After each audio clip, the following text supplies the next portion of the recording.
murder central in terms of how many people are getting killed. But let's go through these murders. AKA gets gunned down. There's a video. The DJ Somebody one gets gunned down as well. Then we saw the Nkabi one, the one that was trending on Twitter. Yeah, the guy getting gunned down. Then you just told me now Pitch Black Afro killed his wife. He's coming out. And there was a cop that killed his pregnant girlfriend who was carrying triplets at the time. 46-year-old Mbuyiseni Christopher Gema has been charged with murder. He allegedly strangled 35-year-old Busisiwe Ngubo to death. She was pregnant with triplets. There's just so much killing in this country. I'm sure there's hundreds of thousands more. They're not even reported. Yeah. A recurring comment under my videos is that foreign nationals are to blame for crime in South Africa. So this video is a deep dive into crime in South Africa from 1994 to 2024. Was South Africa safer without foreign nationals? What is South Africa's crime story? And what do the numbers really say? Crime in South Africa has long captured international attention. Since the end of apartheid in 1994, the country has been viewed as one of the most violent societies in the world. But how do crime rates really compare across time and place? In this video, we'll examine South Africa's crime story over the past 30 years, compare it to global averages, and look at specific questions, including whether foreign nationals significantly contribute to crime. In terms of homicide trends, the most reliable indicator of violence is homicide. In 1994 to 1995, South Africa's murder rate stood at around 67 per 100,000 people, one of the highest recorded globally at the time. Over the following decade, the rate declined steadily, reaching the low 30s by the mid-2000s. However, since about 2011, the trend reversed.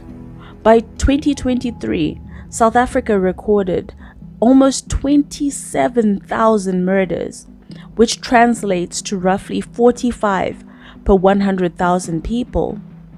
For perspective, the global homicide average is only about 5 or 6 per 100,000. That means South Africa's murder rate is nearly 8 times higher than the world baseline, placing it consistently among the top-ranking countries for lethal violence. So to summarize homicide trends, in 1994, South Africa's murder rate stood at 67 per 100,000 people. By 2023, it was 45 per 100,000 people.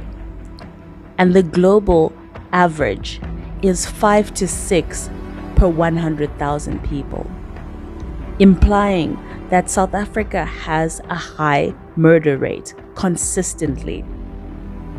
In terms of serious crimes beyond murder, other violent categories can also tell a complex story. Attempted murder dropped from about 69 per 100,000 in 1994 to the low levels of just below 40 in the 2020s.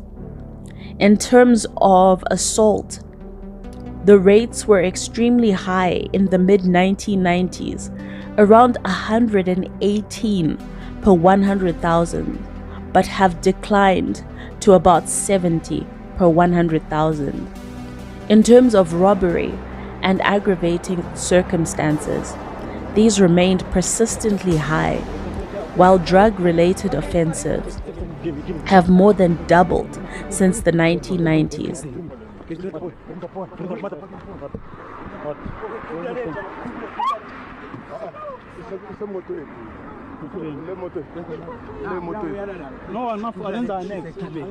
Give me. These shifts show that South Africa's crime profile is not a uniform rise or fall. Rather, it is a mixed pattern, with some indicators improving and others deteriorating. Femicide in South Africa from a global perspective. One of South Africa's most alarming crime statistics is its femicide rate, the killing of women and girls, often by intimate partners. In 1999, South Africa's femicide rate was estimated at 25 per 100,000 women, declining to around 13 per 100,000 women in 2009. Despite this reduction, the rate still remains several times higher than the global average of 2 to 3 per 100,000 women. Globally, intimate partner and family-related femicide occurs at about 1 to 1.5 per 100,000 women. But in South Africa, studies have measured it at nearly 5 per 100,000 women, among the highest documented rates worldwide. Consistently. So, the question that plagues a lot of my comments is, are foreign nationals driving crime?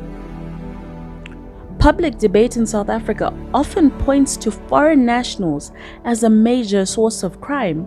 However, available data suggests otherwise. Prison records show that foreign nationals make up 13 to 14% of the prison population, a minority share. Independent research from institutions such as the Institute for Security Studies consistently finds no evidence that foreigners commit most crimes. The majority of offenses are committed by South African citizens themselves. While foreign nationals are visible in the crime debate, especially around high-profile offenses, the data indicates that they are not the main drivers of South Africa's high crime rates. In terms of statistics globally, how does South Africa stack up against the world? In terms of homicide, at 45 per 100,000, South Africa is well above Latin America's regional average of around 16 per 100,000 and nearly 8 times the world average. In terms of femicide, South Africa's rates remain several times higher than the global norms and rank among the highest documented. In terms of serious and violent crimes, while robbery and assault rates have fluctuated, they continue to exceed international averages, placing South Africa in a category of its own when compared to other middle-income countries. So what is the truth about the drivers of crime in South Africa? Independent analyses identify a set of recurring factors behind South Africa's persistently high crime. There's a long history of violence and inequality in the country. There's economic stagnation and unemployment driving crime. There's the widespread availability of illegal firearms. There's also alcohol abuse and interpersonal conflict. And there's also weak enforcement capacity, with low conviction rates for violent offenses. The person that was arrested by the police this morning was trying to bribe the MEC, and unfortunately, he had more than 3,000 in him, but he can only bribe with 190. So you can see the insults that are given to. Yeah. These systemic issues rather than the nationality of offenders, are repeatedly highlighted as the main contributors to South Africa's high crime rates. So are foreign nationals to blame for the high crime rates in South Africa? Blaming foreign nationals for South Africa's crime crisis is a myth that doesn't match the evidence. Most crimes are committed by locals, not migrants. This false narrative is dangerous because it fuels xenophobia and violence in the townships, while distracting from the real issues like poverty, inequality, unemployment, guns, and weak policing. Pointing fingers at foreigners won't fix crime. Tackling the root causes will. So, in summary of all the analyses carried out, South Africa's crime rates have indeed always been high compared to global norms. The country moved from homicide rates of 67 per 100,000 in 1994 to about 45 per 100,000 in 2023, lower than in the early years of democracy, but still among the highest in the world. Femicide rates remain a national crisis, far above global benchmarks.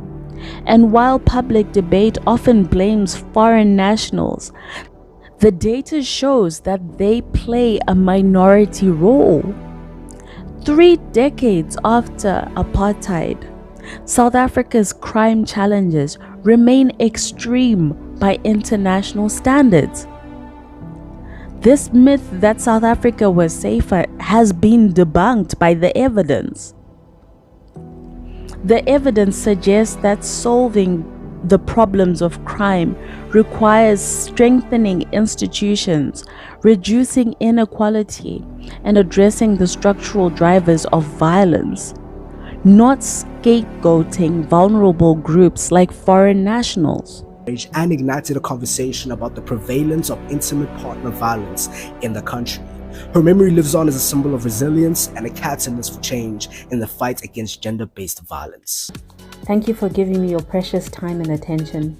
Before I forget, please like, share, and subscribe to my channel.